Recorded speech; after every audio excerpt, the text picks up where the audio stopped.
This is an awesome project. Lots of building up colors, I presume. Lots of fill layers and things like that. I see you got the PBR checker at the top. Good practice. Look at that. How long did you spend on the hair? The hair I completed in like 25 days only. There's something cool about the image. This is how it started. Yeah, I didn't really focus on it was in AI or whatever the artist was. I was just mainly captivated by the face. You're not worried about the topology. You're worried about the shape. So you can stay fast and loose and make changes. This is what you'd want to make. This is perfect. Yep. It's really clean. Cool. It looks like a nice sculpt. I mean, you could turn that into like a toy, like a 3D print. Well spent, that time grinding to show that you can make a production ready asset, competently and everything. So yeah, I think it added to the final presentation for sure.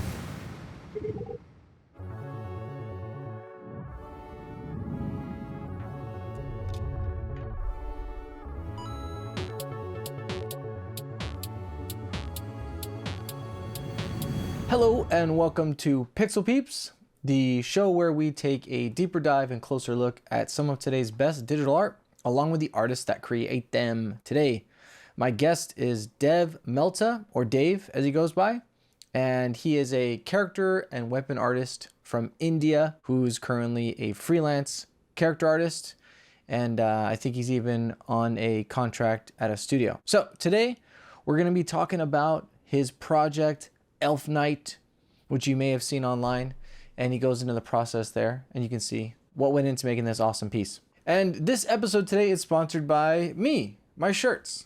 I made a shirt. I made two shirts actually. It's kind of my first physical kind of merch. I have a couple physical merch things now. If you want to go to jhill.com, you could check it out. I'll put the link of this shirt up. But yeah, I kind of geeked out on this. This is gonna sound weird. I know I make 3D characters, all right? But I designed the other shirt. I co-designed this one. This is my actual base mesh. I've got the crosshairs from my favorite FPS games on here, and then I've got these Easter eggs. And this is a real big screen print. I did it by a shop a couple blocks from me. These are nice heavyweight oversized shirts. So like I do with other things, I got kind of into it and I picked out everything and I took a long time doing it. So this isn't just like a print on demand cheap thing. So yeah, so I do have a box of these in my garage. So please, if you're into shirts, check it out. I've got some people that have got them and they say it's their favorite shirt. And I'm not just saying, that's what they said. All right. So anyways, take a look if you're interested in that sort of thing, jhill.com or link down there. So yeah, without further ado, please enjoy this chat with Mehta.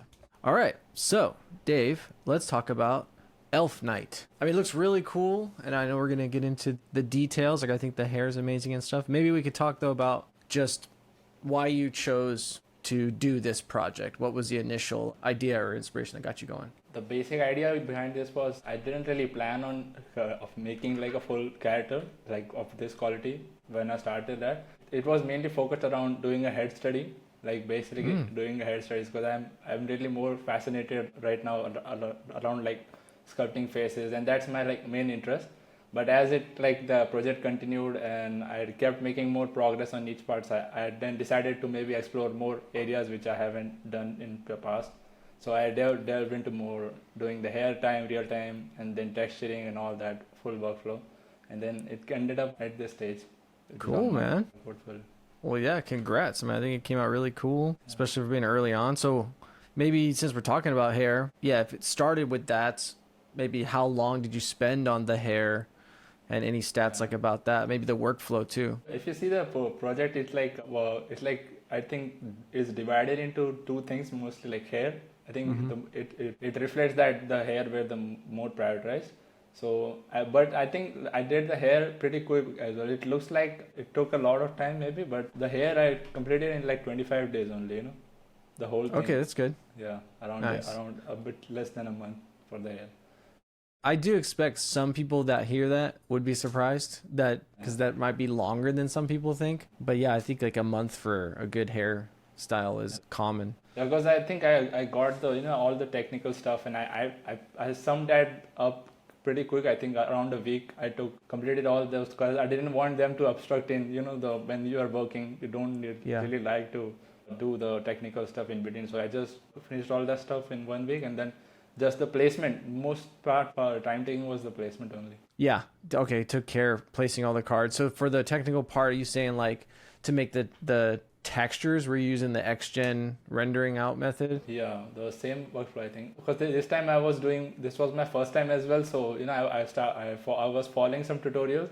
So but I knew that like what the pipeline was, because I have been doing searching on portfolios, different people's portfolios.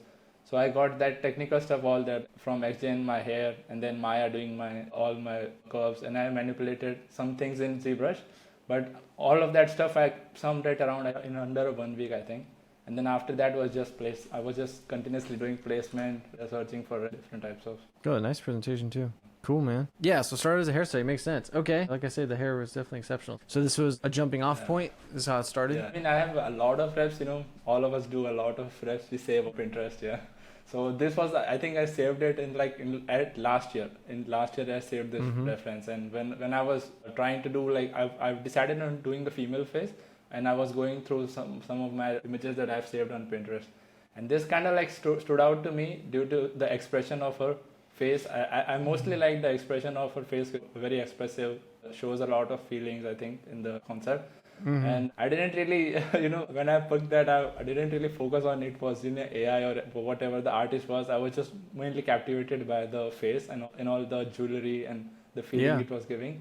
So I just started to take this concept and try to find more and more references to start building upon this project. Yeah, cool. And you obviously turned it into like your own thing. But I think you can see as well, it's I think totally different from the concept if you compare, right? Yeah. It might have some like in terms of costume and some like the theme. Yeah. It is I think there still. Oh yeah. But definitely. I think it's in expression wise, all the different her look as well. I think it's totally different. Yeah, that's cool. I mean, I think the concept is, I think, AI, right? Hard to tell nowadays, but with the chainmail, like there's some wonkiness. And I think when people ask me about using AI as concepts, first I feel like you have to warn them because sometimes there's going to be like, here's an example, like you'll get some kind of MC Escher type things that don't make sense in 3D. And some people will get hung up on that. So you have to be pretty comfortable just improvising and solving your problems. But the way you did it, I think, is the best way. And I've done this too, where there's something cool about the image and then it lets you just freestyle and you don't owe the same. Like if it was by an artist, I would not change a bunch. But when it's like this AI thing with a bunch of ideas, it's cool to, kind of get something started and then you just kind of do your own thing. You don't have to, you're not stepping on some other artist's like intention. Yeah, that's I think with me as well. I still save a lot of reps like that, but I choose I like pick one theme in that I find visualization, I would say. Yeah, well, cool. Do you have a reference board full of a bunch of stuff? Yeah. Do you have like a pure ref or something? I'm curious. I do have a lot. I think this project I have divided into like 5 per refs. You mind sharing a little bit, like maybe your main reference board? So I think I've organized it a bit today, but because it was a very big portfolio, you can see I have a lot of refs, but these ones that I've picked out here are like the main things that I've picked from the references that I've gathered, like key references of all the things. So I kept this as like the main concept, and for the face, like main study for this character was the face. My main focus was that in the starting point. So I gathered some 3DSK references, if you would know that website. I got a pack of a female face.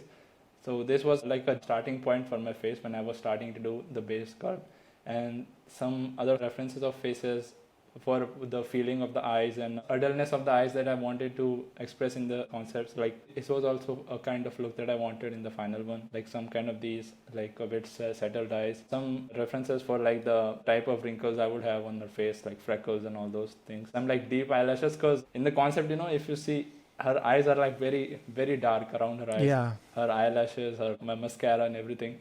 So finding a lot of makeup references were also a part of that. Some conceptualization, some more reference for expressions maybe. And then different types of accessories that she was going to have, her breastplate and all those things. Breastplate, scarf, and she also has a lot of accessories, I think, in the concept. Which I see you kept some. But I think in the concept it was very, very mumbled. Do a lot of thinking on the accessories later. Yeah, exactly. And this, by the way, this board you're building like during the project, right? It's not something that you sit down and make this board and don't touch it for weeks. It's something that you're adding to over time, right? As you run into things. I think I've organized this for you to show you, but it was very, very messy, you know. Okay. I would do some things for like a week, and then I would not like that idea, or I would go and search for some other. Like the stuff I gathered is like the one that I collected from the starting point, and which I liked till the end of the project, you know, till the end of the sculpt. Like these are the things that kept it. Okay, good. Well, it's cool to see, but I think it's good for people to know too how it's like messy. And I tell people like reference boards usually they're not meant to show to other people, so I think it's a good sign if it just looks crazy to someone, because we all have our own, like, we know it's like it turns into like a map where you just kind of know the point of all these things, but it looks like craziness to other people. But this looks but I think nice organizing it is also beneficial, but we don't do a lot. Because a lot of time is also wasted, you know, when we try to search for our references and all.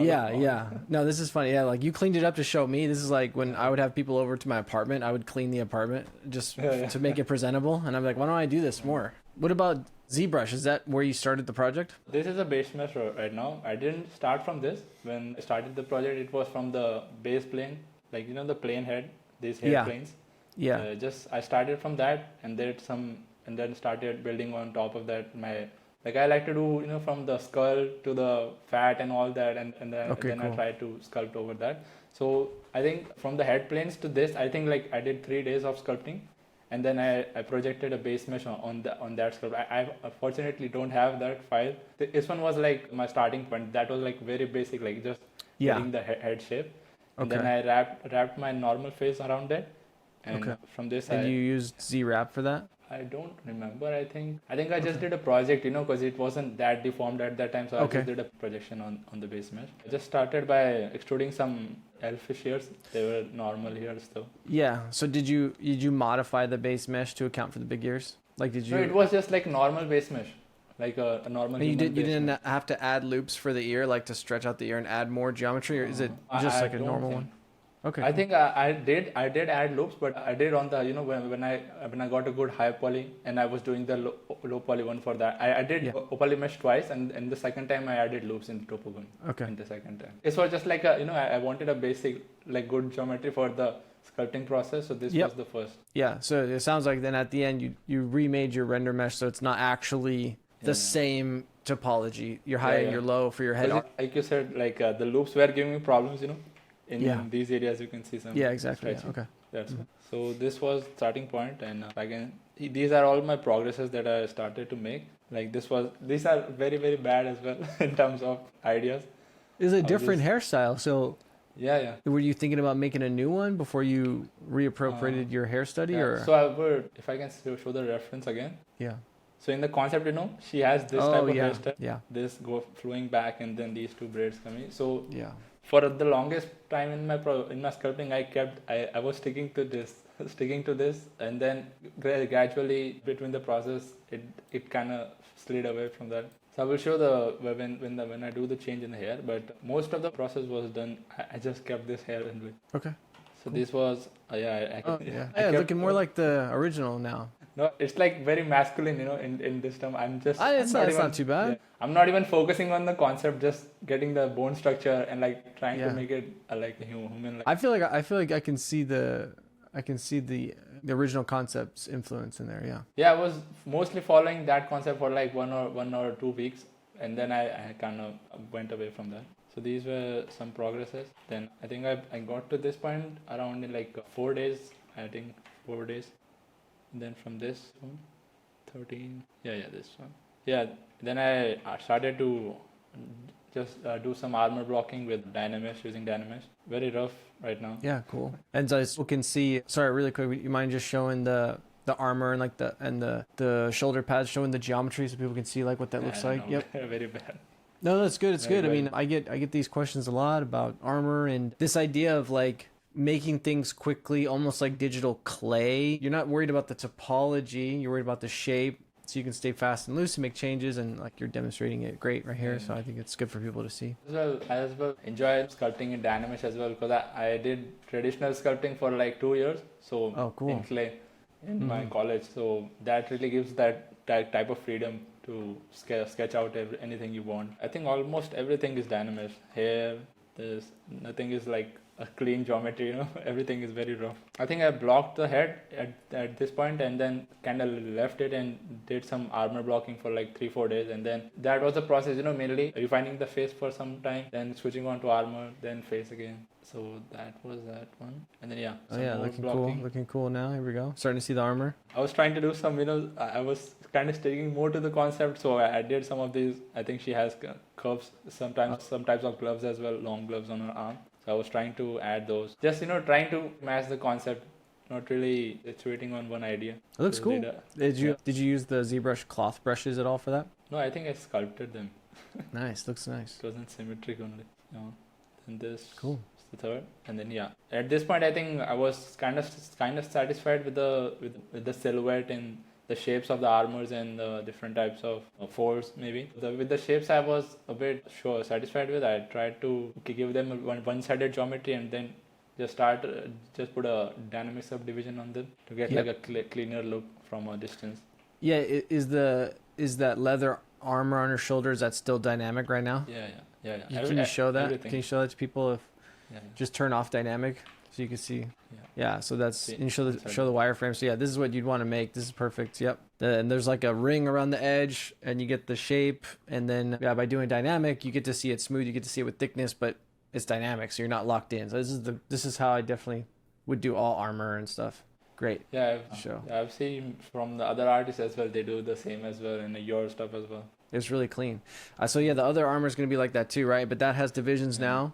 And then for the ornate details, people like doing that too. So how are you doing the ornate details? I don't think these are final ones. I was just playing around a bit using layers. Like this wasn't, I think, in the final one. I didn't like it. Was looking too big from a distance. So these were just some temporary ornate details to see kind of the spacing of them on the armor, if they would look good from a distance, like not very blotchy in terms of their spacing on the armor. And you're just using an alpha, dragging it out? Yeah. For some I think I was using alpha, some I was doing, the U-being method, U-being a piece, and then on Photoshop you do overlap on that. Yes, for some piece I was doing with both of those methods. But looking good. Fold pieces right now, everything is dynamic. Nothing. Yeah, that's good. All the straps, right? Straps and belts, you want to be dynamic. Yep. Everything.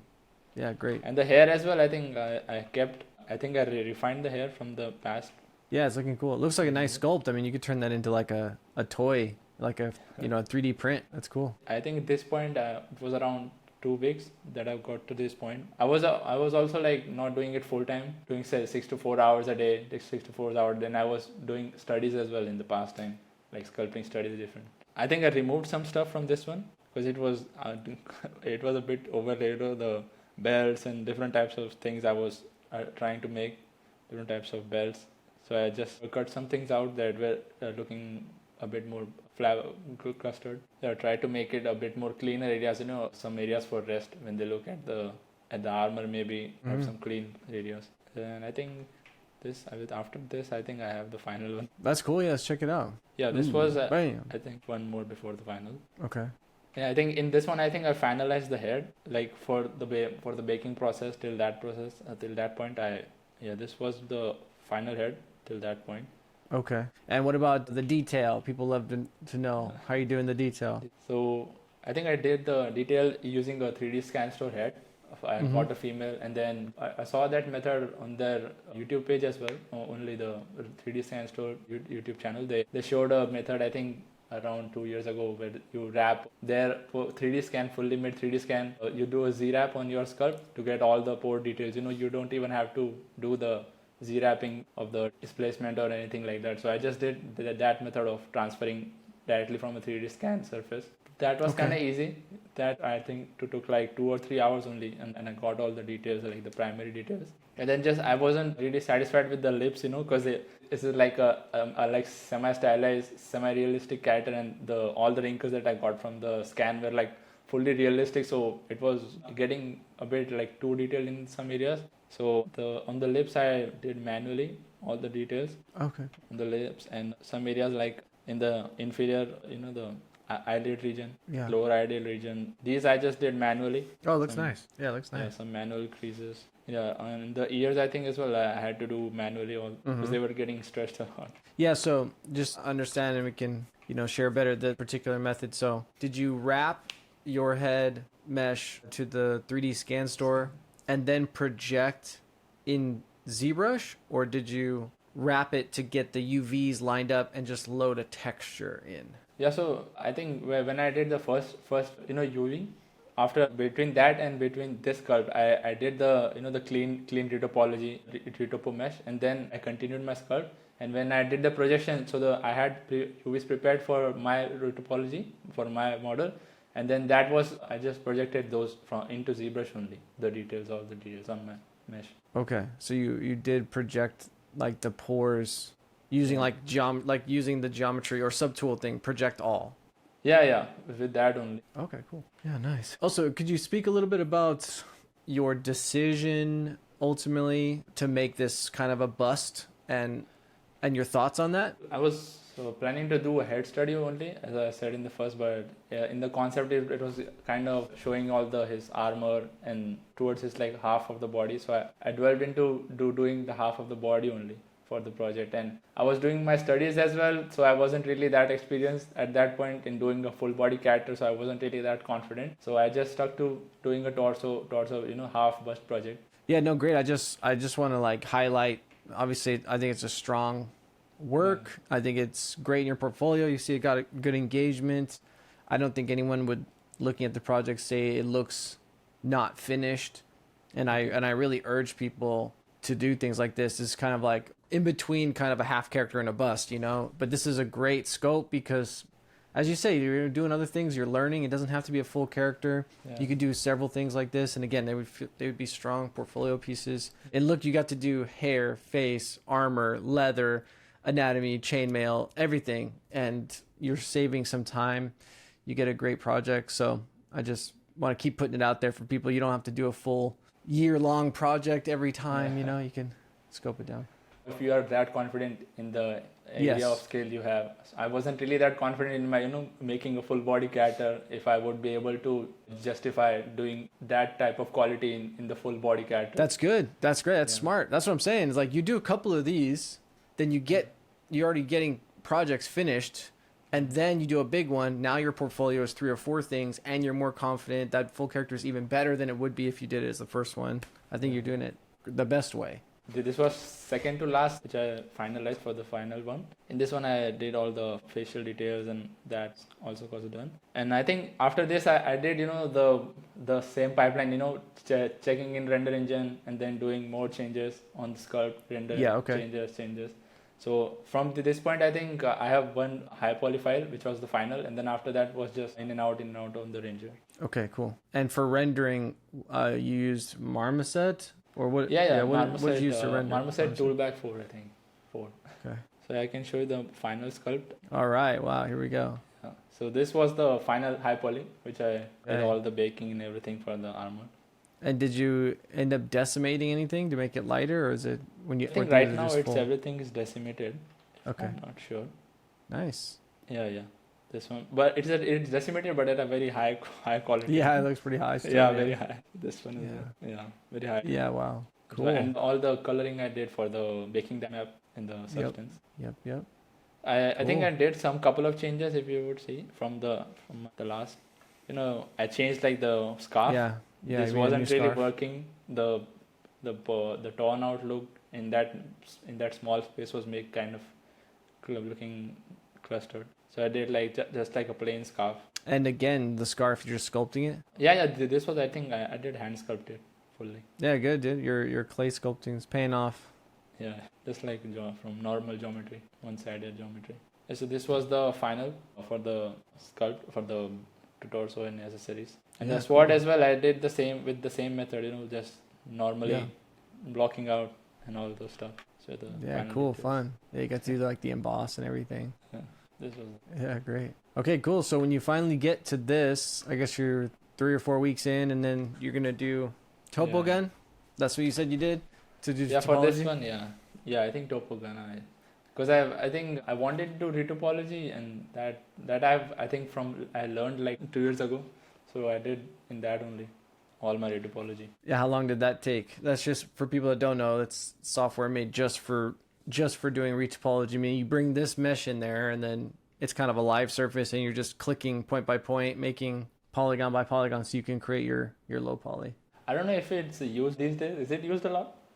Yeah, someone on my team at work, she likes it. Yeah, why not? You can still buy it. Because most people, I think, are doing Maya is Maya only, I think. Yeah, I use Maya now. Topogun is better.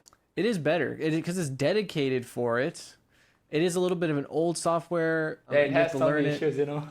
Yeah, it's a little bit odd, but you can technically do retopology quicker, but it's another, what is it, like $200? I don't know how much it is. So I don't recommend it, and I have Maya, and I'm just lazy. Oftentimes I just want to stay, and I don't want to move around to more software.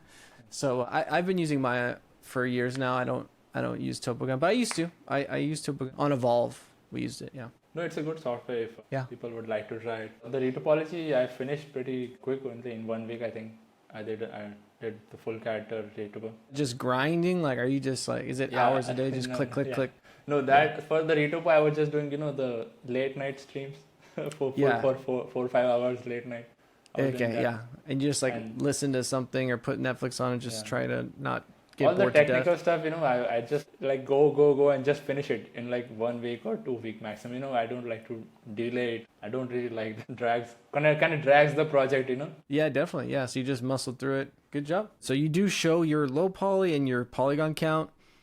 And yeah, you have 73K for everything we were seeing in the project. I think that's like totally reasonable. And you can see the topology. And yeah, so I think well spent, that time grinding to show that you can make a production ready asset, competently and everything. So yeah, I think it added to the final presentation for sure. Yeah, I think some of my colleagues suggested me, to show that stuff as well, because I don't think people show that a lot, I think, these days. No, because you don't have to. And what I tell people, ask me, and I just say, like, if it's worth showing, like if you have something to show, and that's why I wanted to highlight yours. I think it is worth showing. So if you have like a reasonable modern poly count, or it's like kind of low, not too low, and it's obviously very nuanced, but it's not like 500,000 triangles, So it's something that seems like it's a modern polygon count, and you're showing your wireframe. You can see the attention that you're doing, that some things deformable and some things you're keeping some of the detail in there. Then it's good to show, because then people that are looking to hire modelers can see some technical proficiency. So the fact that you spend 5 days doing it by hand, if as long as you're doing a competent job, you should show it off. A lot of times, it's not worth showing off if you're taking shortcuts and it's not a production model, which is fine. Sometimes you just want a portfolio that looks really awesome, and you're not trying to be efficient. But if you're going to go the extra mile like you did to spend time doing it by hand, then yeah, I think you should show it off. So the cards I made, the curves I made in Maya, and then the adjustments that I did in ZBrush. Let's do that. That'd be great. Sure. Yeah. So that I understand, is it you made curves in Maya and then converted them to geometry tubes? Yeah. From the curve, first generating them using the curves. Yeah. From the modifiers, and then converting into splines, and then geometry, and then bringing them into ZBrush to do some hand manipulation. Wow. Okay, so when you're converting it to geometry, you're converting it to polygon strips? No, like tubes. Okay. How are you converting it to tubes? I think I found it has a script, Maya script, which turns like guides into splines. So that geometry I brought into ZBrush. But then once it splines, how are you making that tubes? It has the modifier does that way. Oh, okay. Yeah. Cool. I think you can find it. It's like a very old script. I also found it on Reddit. Some people are discussing it. On Reddit, okay. Wow. Yeah. So the script is what, converting splines to tubes? Yeah. So since we're talking about it, there's a really weird thing in Maya. Yeah, shout out to Josh here. So yeah, it's hard to explain. It's super weird, but there's this thing in the upper right. You can see bonus tools. You can get that from the Autodesk website and add it. I don't know why they do it like this, but there's just like a grab bag of things in there. I've used it on stuff. So he's showing you like, here's a curve. So with XGen, you're going to show like the curves you made, and XGen essentially is just, it makes curves for your hair, and you can convert these to splines, right?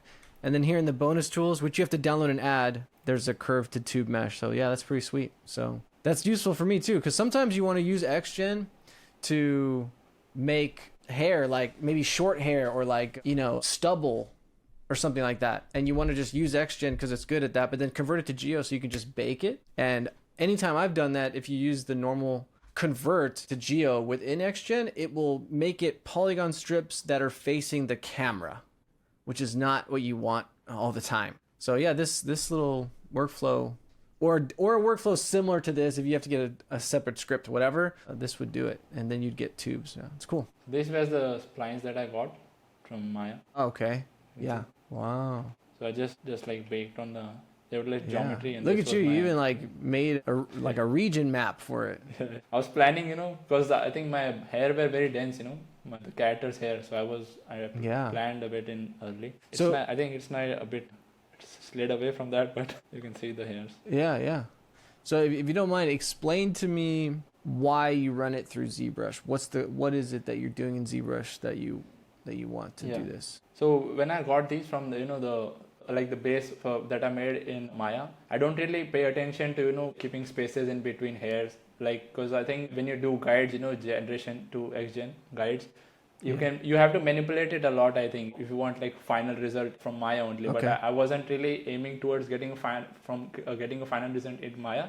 I just got like a rough base for all my hairs from that, and then converted them into geometry, brought them into ZBrush, and then in ZBrush I did all the manual, doing auto groups on different types of hair strands, and then doing an auto group on each section, and then hand manipulating everything to how much depth I want, how much height I want, the density of hair in each strand. Those are the adjust, because if you see this, the one I got from Maya was very dense. This is like hand manipulated a lot. Okay, yeah. So essentially it's to give you control. You get per hair control in ZBrush. Now you can do whatever you want.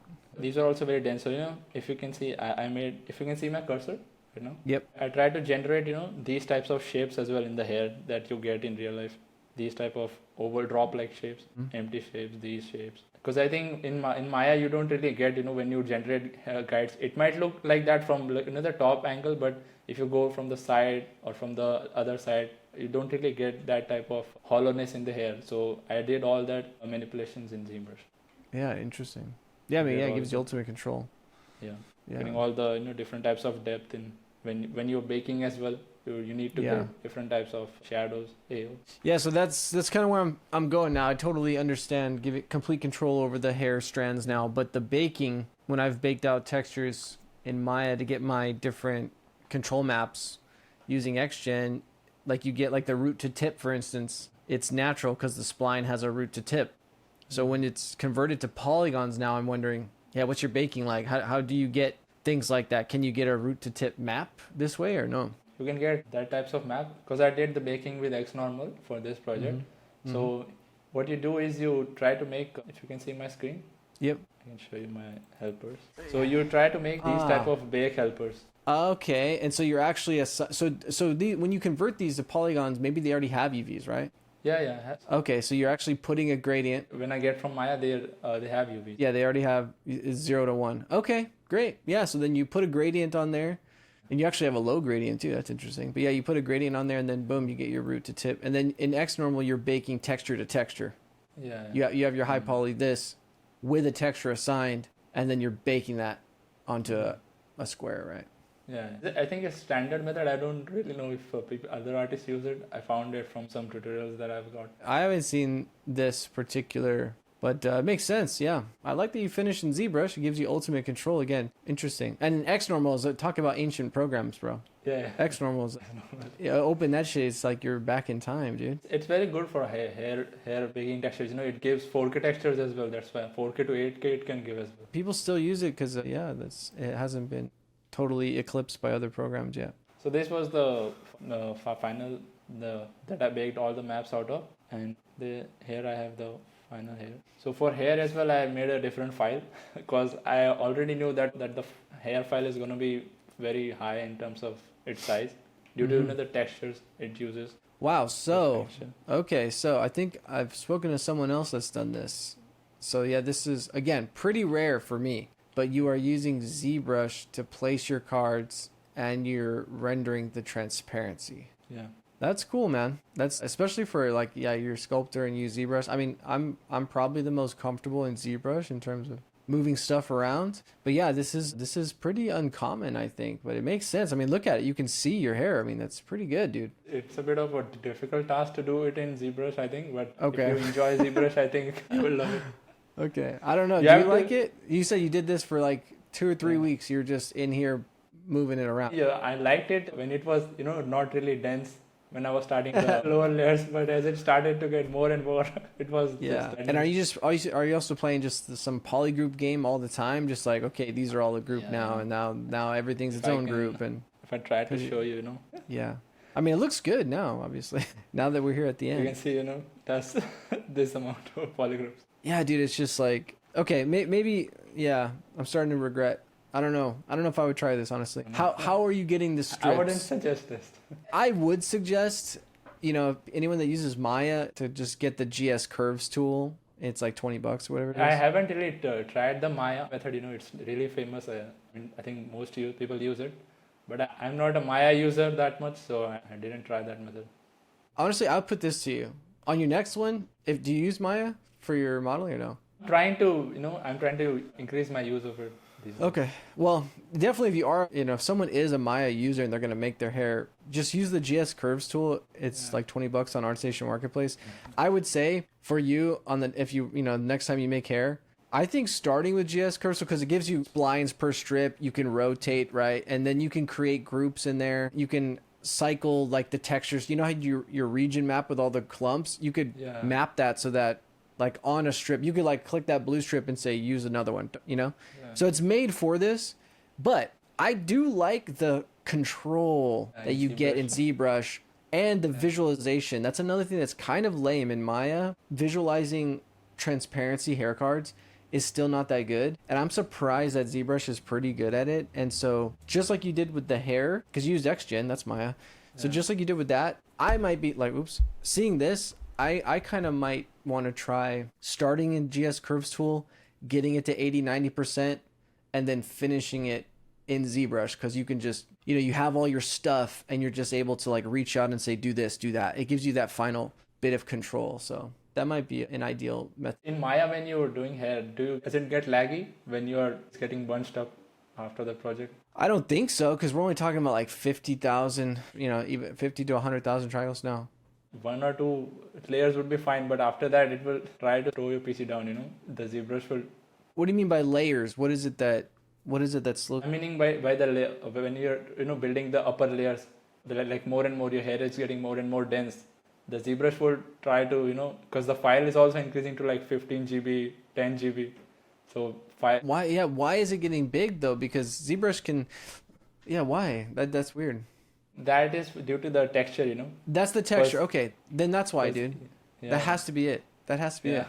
Because you can save, you can save a Maya file that's like 100 million polygons and it's like less than 5 GB. No, it's definitely the texture, because I'm using like 4K texture in this one, and each hair has one 4K. Yeah, ZBrush must be doing something weird where like every subtool or every file, it's like saving an image. So yeah, dude, no, Maya's definitely faster for that. I would try for my next project, try to do in Maya. But hey, nice result, dude. I mean, it was the first thing I noticed about your character, so good job. It is enjoyable as well, if you're ZBrush hardcore, you would enjoy. I think if you just stick to it, I think once you get used to the process of doing, bend curve, applying all the hairs. Yeah, so you're using the gizmo. Now, for the texture, just so I'm reminded too, and everyone that's curious, the transparency on the hair, is that just pure black in the texture, or do you have to do anything else about it? Like, how do you visualize, like, how do you make your texture so you can see alpha like this? I think I just use the albedo, that I got from the bakes. Yep. Is it just that pure black is the background and that's what goes away, or is there some kind of? Yeah, it's the alpha. But it's not an actual alpha channel, is what I'm saying, right? It's just a flat JPEG. Yeah, it's just a flat PNG image texture. ZBrush does the transparency. It doesn't need, it's like combined in the channels, when you put the texture in. Yeah. The gray channel as well. It says you have a 32-bit PNG too. And if I can do the breakdown of the hair layer maybe for people. So this was the base for my hair, because I can show the refs, So if you can see, this hairstyle is carded right now. I would try to do, maybe continue this, but I wasn't really getting any references for these hairstyles, For maybe getting like 2 braids in front, I tried to search for it a lot, but they're not. I don't know why there is no hairstyle like that. Like a front Yeah. with these like of stick back as well. It Mhm. was hard, so decided to change it, and I can maybe show my hair. So this was the hairstyle I decided to do. After Nice. that. Yep. This type of front look, Cool.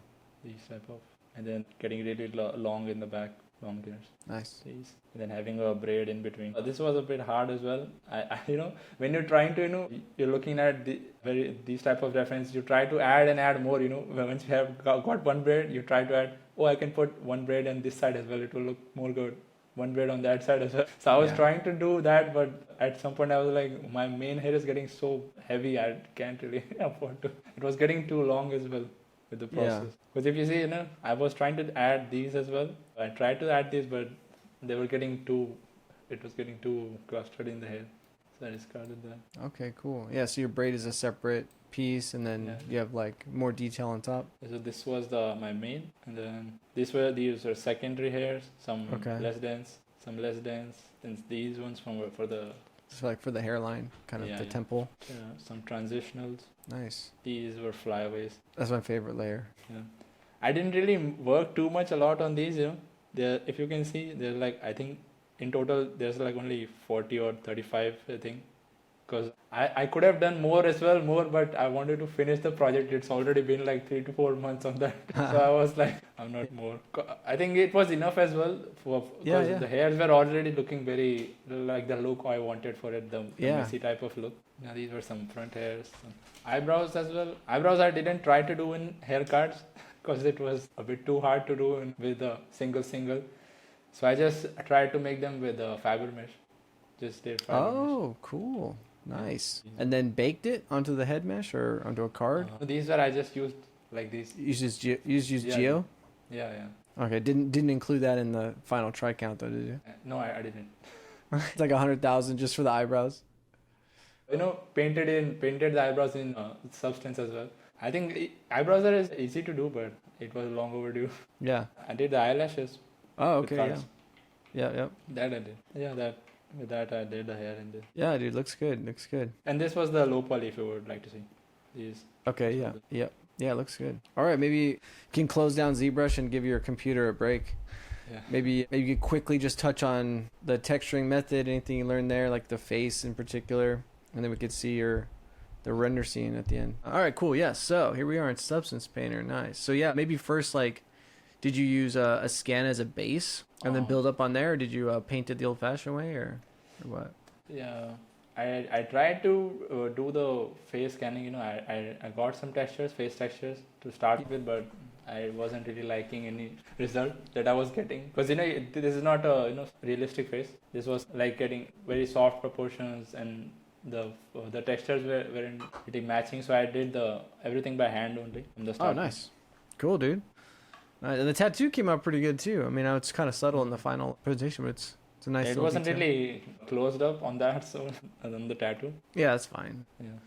Yeah, so it's cool. So lots of building up colors, I presume, and lots of fill layers and things like that. Yeah, a lot of like subdermals, base skin. I think I'd used some of the scan textures for like the neck region, because I wasn't really focusing on that neck region. I didn't like in terms of pore detailing. I did some pores in Substance, and it's very subtle. You can't even really see it, I think. But like the necklines, the necklines you get, the neck pores, and then some pores around. I think the lips, some creases on these I did manually here as well. And then capillaries, different types of capillaries, some spots on the skin. I didn't really want to have a clean look on the character, like fully normal face, like.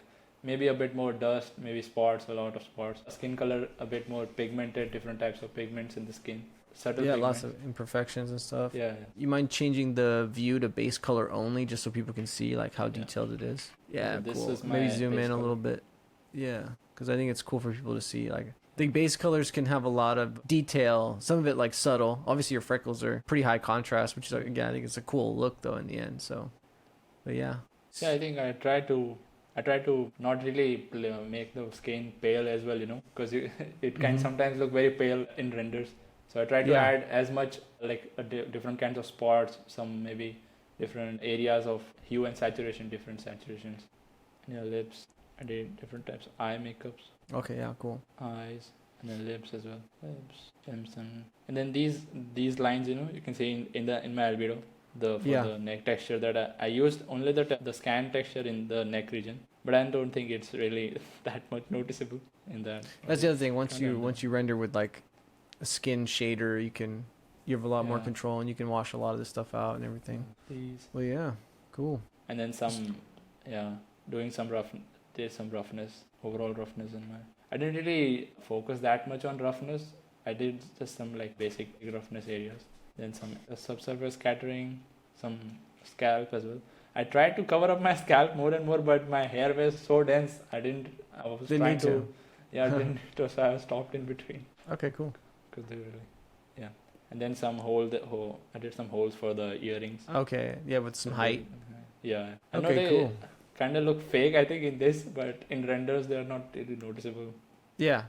That's why. Oh, cool. Head as well, I divided in 2 files. The head you did? Yeah. I mean, I did divided for texturing. Okay, you have the head and then the body. Body divided as well. Yeah. Because when I do the texturing of prop, I don't really use a lot of pre-made textures from Substance library or as well. I try to build most of the stuff in Substance only from basic colors and everything. So files get kind of heavy. That's why I try to split them. I see.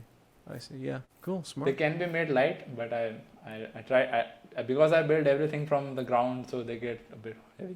Yeah, the more layers you have in Substance, the slower it becomes, especially in 4K. Because in this project as well, one of the goal as well, to do everything myself as well, using minimum sources as I can use. I like the look that to me, I feel like always ends up looking a certain way. That's my favorite kind of art, it just has kind of a handmade look, even if it's kind of realistic, if you know what I mean. It's, I think, a semi-realistic look, right? Yeah. In the film. Stylized realism, sometimes we heard it called. Yeah, this was the texturing for my body, for the accessories in my torso. It's kind of heavy right now. Yeah, especially because you're even at streaming. 2K. Yeah. No, even at 2K. Yeah. I tried to render them at 4K, but I textured them at 2K in Substance. These scarf details. In the scarf, I tried to do some alpha tone look on my scarf. I see you got the PBR checker at the top. Good practice. Yeah. Look at that. These. Oh, you forgot to texture the tip, dude. Start over, man. Yeah. Like that. It wasn't really visible in the render. So I thought, just drop it. Now everybody knows. I was really interested in doing the sword, but it wasn't really visible. Yeah, the staining on the leather and stuff's nice, yeah. And all the leathers you see, not a single one of them is, copy pasted. Everything is like I did all Nice. the leather from the ground up. I think it helps, honestly. Like I end up having to tell people to try and do that and try to force themselves to do that because it's easy. We can have a habit of like make a leather folder or something and then everything that's leather goes in there. But if you, especially with these types of characters, the armor on her shoulder, the belts, they're all from different sources. They might have different history. They have different people made them in her world, and it helps to actually make them different yourself to emulate that, rather than have to add it on top afterwards. So yeah, I think that's a good way to do this. It looks very organic. It helps in doing the differentiation in terms of saturation as well, because this character had a lot of like a similar range hues in terms of leather, belts. All are kind of in the orange and brownish range. So building them separately helped in that as well, separating them from each other. All right. Well, it looks good, man. Let's wrap up by checking out your final render scene. So after you export these maps, and I assume while you're working, you're exporting these textures, multiple times. Is that how it works every day? Like you're checking it in the renderer? The transferring, same process.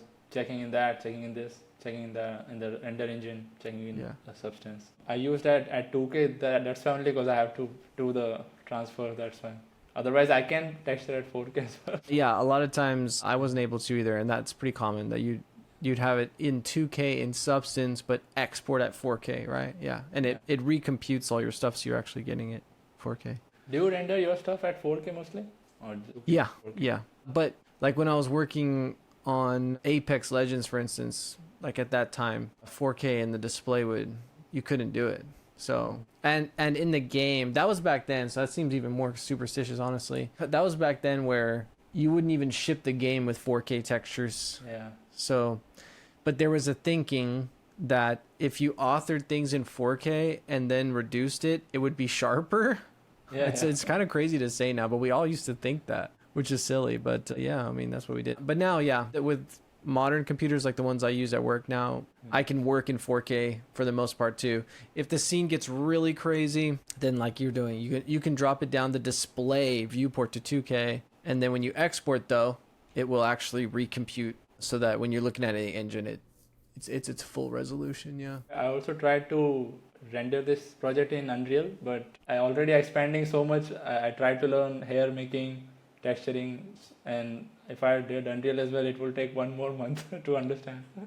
I figured it was something like that. Yeah, I mean, that's the thing. Marmoset's so easy to use, and yeah, that you can just show your stuff. People still use it for that reason. Which one gives more quality, what do you think, though? And they're based on textures, like better quality. I mean, they're different. Different people will tell you different things. I would say, fuck, dude, I don't know. I guess I would have to say, I think Marmoset probably looks better in real time, but Unreal's path tracing is like super good. Not that that's game art really, right? But to get a high quality real-time render in Unreal, I still feel like I'm fiddling with a lot of things. Like it doesn't want to do that by default. It wants to be a game by default. And in Marmoset, it's all about quality. So it's pretty easy to just look good in Marmoset. Easy to tweak things. Yeah, so I guess that's what I would say. But like Unreal's got some really good shaders. The hair shader's very good. The eye shader's very good. Skin shader's good. It's lighting and shadows that is the challenge in Unreal. But then if you just switch it to path tracing in Unreal, it looks kind of crazy good. That's kind of cheating, I guess. Yeah. But that's what I would say, yeah. No, most studios want that as well, I think, right? These days, for your projects to be in Unreal Engine. Yeah, the reason why I recommend it to people is it's just like, it just makes you, I think, more hireable. You know, I just think if there's a choice between showing work in Unreal or showing work in Marmoset, Unreal seems better, right? Because most games are made in Unreal. It is a game engine.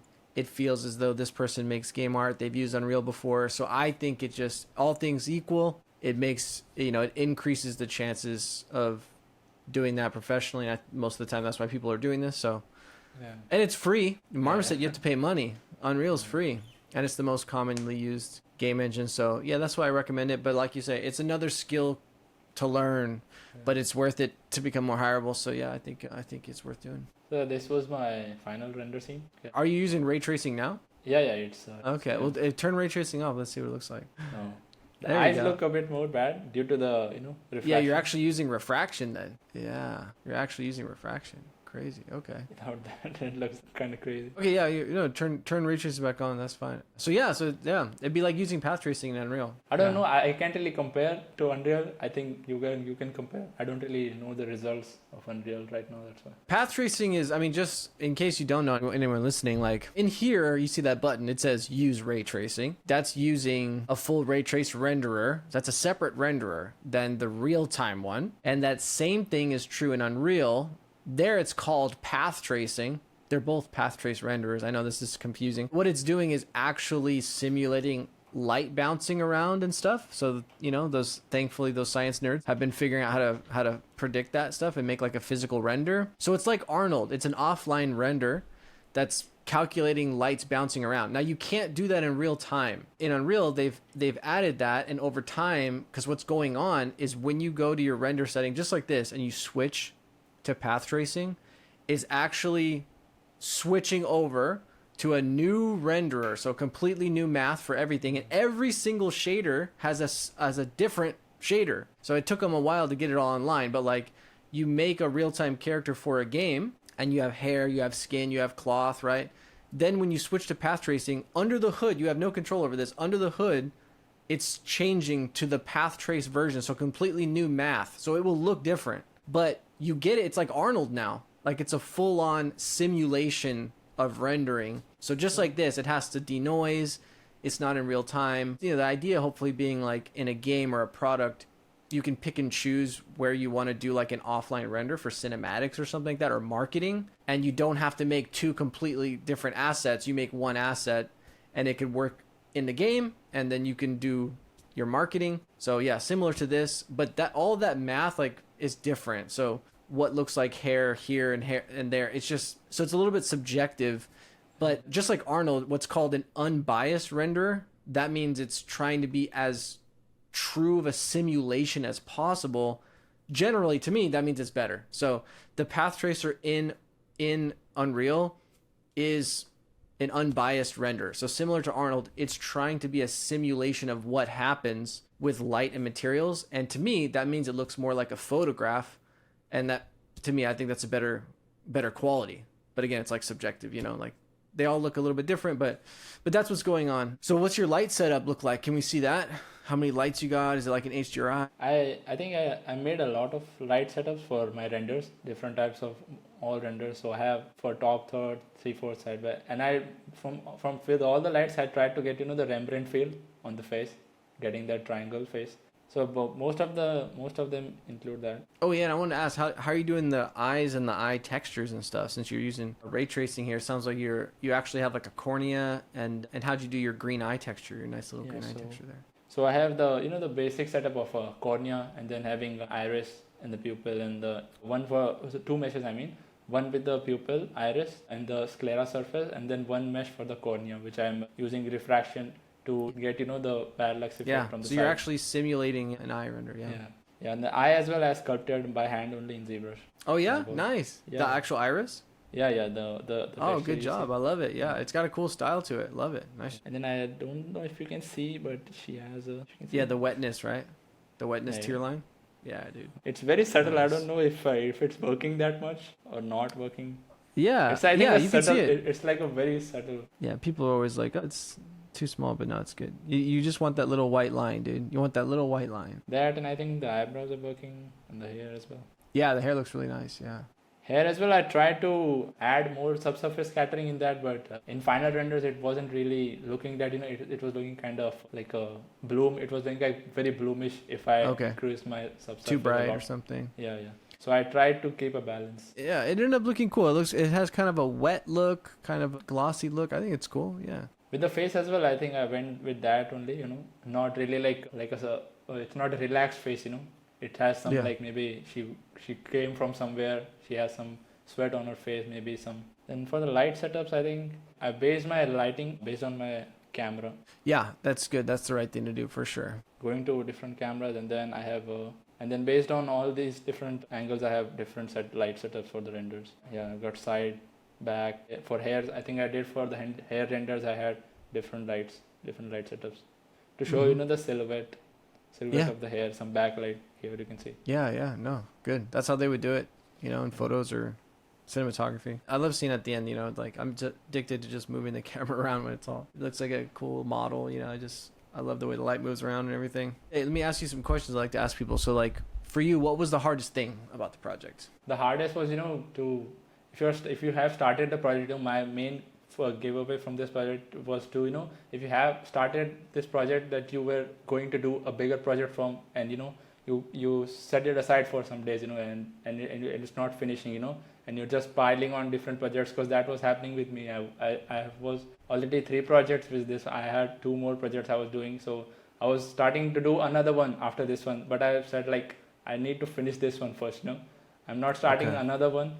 I need to finish this one, because, you know, and that process kept happening when I was working on this as well. You know, it wasn't really looking good at some point, so I was thinking, oh, maybe let's just put it aside, start something new. It's not working. But if you keep sticking to it, you know, if it's not looking bad, if it's looking bad as well, but if you keep sticking to it, I think more improvement happens there. Great advice, and I bet everyone feels you on that. So yeah, hardest thing definitely is sticking to it and finishing. Not letting it go during the hardest parts when it's not looking good, right? Staying on the path. Don't know your skill set, you know, what amount of skill set you have currently at your stage.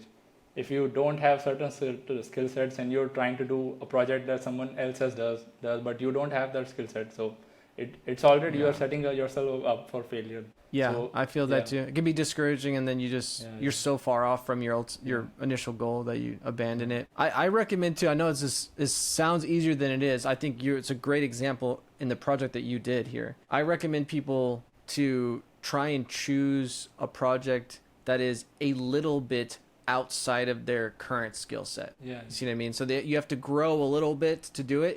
But it's just within reach, hopefully, right? Like you think you could probably do it, but you haven't done it before. Yeah. That to me is the sweet spot, because you don't want to just do what you already know how to do, because you're obviously not growing but here you were doing hair, head, skin, a lot of new things, and a lot of, like, I'm sure style, every project, by the way, is a brand new set of challenges. But when you said about not choosing something too far outside, it makes me think of the people that come, sometimes I get someone that's really excited and they want to design a character, and it's a full character and it's from the original story and it's got a bunch of cloth and it's like a huge ambitious project. They've never done anything like that before. And that's where I feel like, whoa, let's scope it down, because that's a lot. You don't want to just realize a week or two in, wow, it's too much, and then you abandon it. Yeah. Another thing I would say, is getting feedback as well.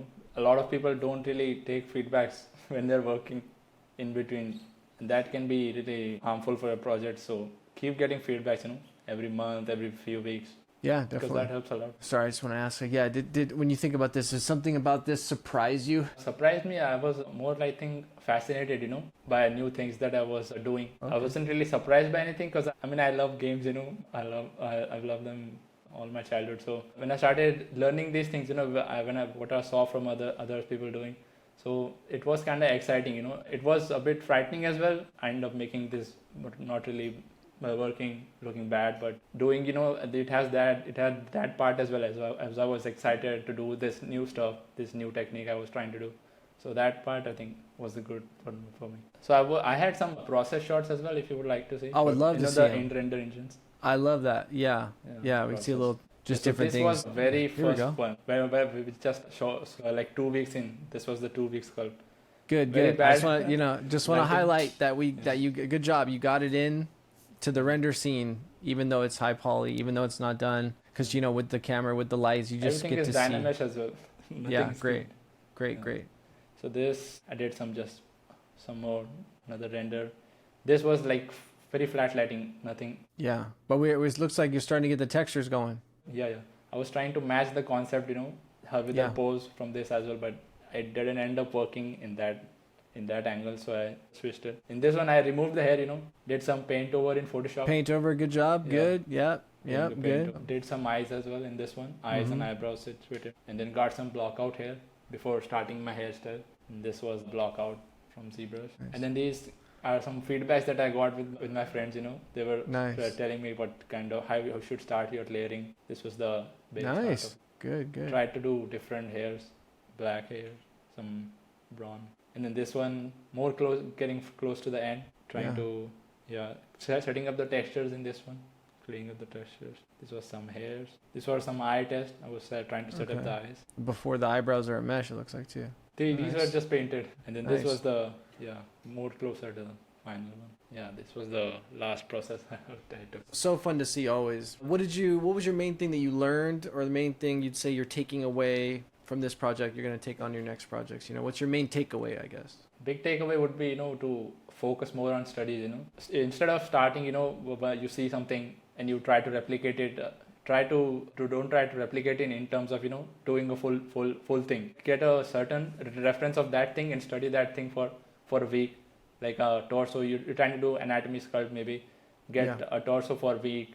Then doing a lot of studies, focus studies, doing a lot of focus studies on materials. If you're trying to texture something, get that thing and the model you're trying to texture, and do that texture for like 2 weeks, getting feedbacks, and just focus on that one thing, Don't really expand that to 2, 4 or 5 things, and that it's not really focusing your focus, on that particular thing. So that's my goal from now on, to do focus studies. What to you makes the difference? What's so beneficial about doing smaller, more focused studies?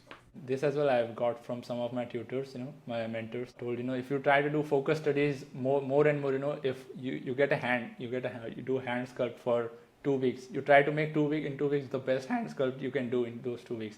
Then you try to texture a face, maybe you try to texture it for 3-4 weeks. You get the best texture at it, and don't try to think, I'm going to post, I'm doing for posting on ArtStation or posting to my friends, showing to my friends. Just do it for learning purpose. Main purpose should be for learning from that thing. So if you try to do small studies and then you start, and then after a few months you do a big project, that I think would benefit you greatly if you do that type of studies. Ditto, dude. I agree. I think that's good advice. I wanted to ask your opinion on this. On that? Like on this artwork, how do you think in terms of narrative wise, how this artwork could be improved more? Narrative wise, no, I mean, I like it. I think it does like evoke a world and stuff. Yeah. I would say something potentially that you could try is, there was a lot of detail modeled into the high poly, which does make the high poly look really cool. But you see, when you do it in the high poly, then you have it decimated and then you export and you bring it down, it's kind of locked in, right? But like on the shoulder pads, if I wanted to say, hey, let's try smaller threads, let's try the leather pattern, let's make it smooth, let's try a high frequency one. If we did that in Substance Painter, we'd have more control and we'd be able to change things up and iterate quicker. So to me, that's a benefit. And I try to lean towards those things because you can do stitches with the curve tool now. In Painter, it's very good. And then all types of high frequency detail, the pitting, the tears like you did, I think that was a good pivot. Cracks even. So I think it comes with experience. People ask me, how do I know what to put in the sculpt versus what to put in a texture? A little bit comes with experience, just having confidence like, oh, I can make something look good just in texture. But to me, the flexibility of being able to iterate, kind of like what you did with the earring, right? You're like, oh, I wish it had an impression there. Boom, I'll add it. I think of that. I try to use Substance Painter a lot. So I think you could maybe play with that, is do even more with that. But yeah, ultimately, I think this is an awesome project. This is a great example of making, like I say, a project that is big, but not too big in scope.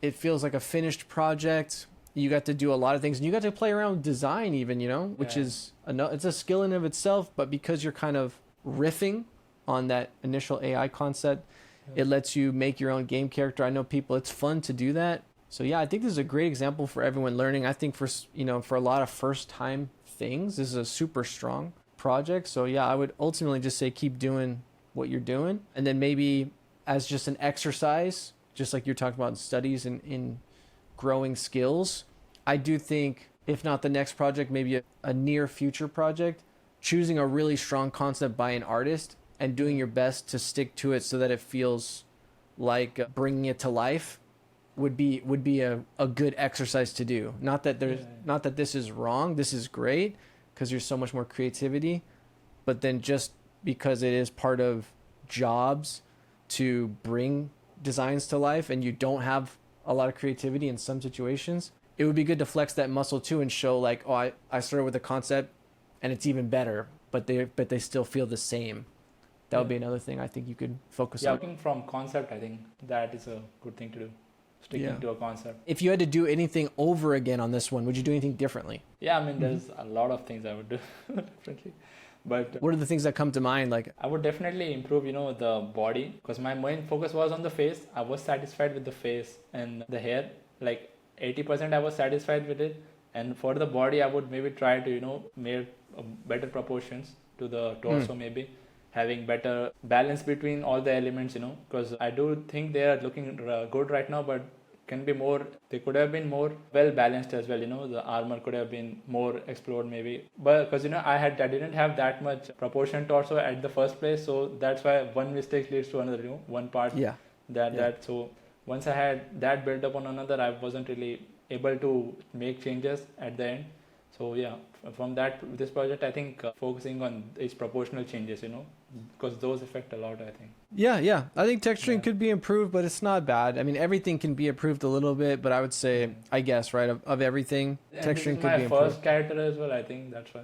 Super good. I don't really have that super good first one, but you just keep doing what you're doing, and you're gonna get it. Trust me. If you could give yourself some advice, maybe like the version of you 2 years ago or something. Would you have any advice for yourself about doing all this? I'll just give one advice, to sculpt whatever you love, whatever you like, you have to do for job, I get it, you have to make characters, high quality, that things you have to do, but also try to sculpt, whatever you love, it can be a thing that people don't like that, but if you like it, sculpt it, that's one thing that I would like to say to myself, like that.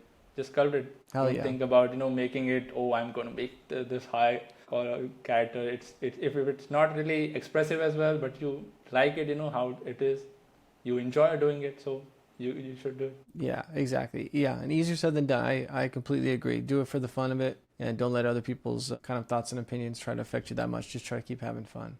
Absolutely. And try to be humble as well. That's always just good advice. Well, cool, man. All right. Well, yeah, you already know what you're gonna be working on next. You already start your next project. Yeah, those were studies, anatomy studies. What do you think is going to be your next big project? I mean, I have some certain concepts, but I have a lot of concepts that I say. But my goal right now is to maybe spend like 1 year or 1.5 year or 2 years maybe just doing sculpting. Getting because the body is the main thing.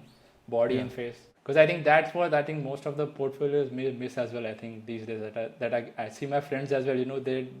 Because if you do everything very good, very good sculpted, and the face is not really looking, it doesn't really look that much good. Yeah, I 100% agree, and that's the age-old kind of piece of advice. And I think I'm a bit good in head as well, because I used to do for traditional art before this, for 2 to 3 years, like 2D sketching. I went to fine arts college. That's why I think I have more. I did more studies in terms of face, but I need to study more on the body. All right, yeah, no, keep going. Like I say, the common piece of advice is anatomy. It's important for characters, and it sounds silly, but it's exactly because of what you're saying. If that's the one skill that's underdeveloped, it kind of ruins everything. So yeah, I think that is good. If I want to do anatomy, I want to improve my characters from that perspective of my main focus is that. But if you are trying to search for getting in the industry these days, you can be a marvelous designer, expert.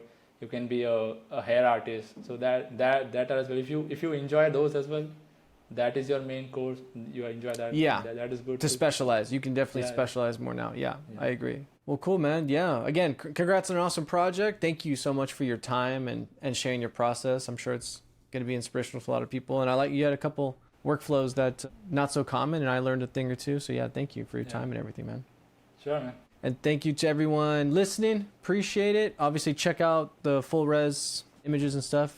Your project link down below. And other than that, I'll catch you guys in the next one. Peace out.